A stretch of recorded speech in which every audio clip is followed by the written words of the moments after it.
Il était une fois un roi et une reine qui étaient si fâchés de n'avoir point d'enfants, si fâchés qu'on ne saurait dire. Ils allèrent à toutes les eaux du monde, vœux, pèlerinages, menues dévotions, tout fut mis en œuvre, et rien n'y faisait.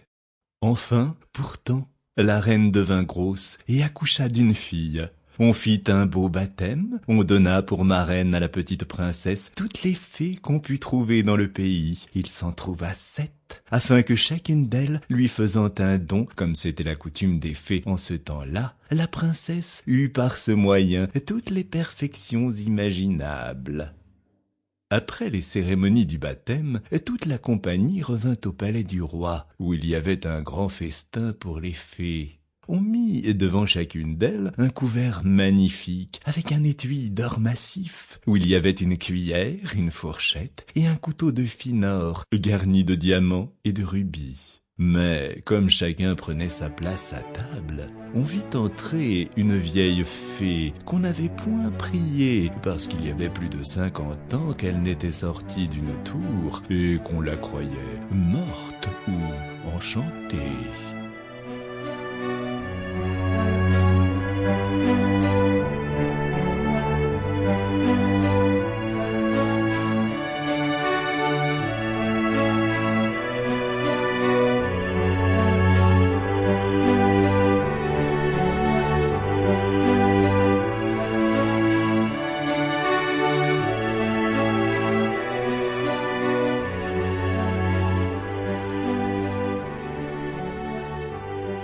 Le roi lui fit donner un couvert, mais il n'eut pas moyen de lui donner un étui d'or massif comme aux autres, parce que l'on n'en avait fait faire que 7 pour les 7 fées.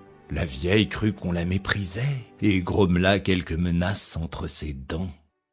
Une des jeunes fées, qui se trouva auprès d'elle, l'entendit, et, jugeant qu'elle pourrait donner quelque fâcheux don à la petite princesse, alla, dès qu'on fut sorti de table, se cacher derrière la tapisserie, afin de parler la dernière, et de pouvoir réparer, autant qu'il lui serait possible, le mal que la vieille aurait fait. Cependant, les fées commencèrent à faire leurs dons à la princesse. La plus jeune lui donna pour don qu'elle serait la Sample complete. Ready to continue?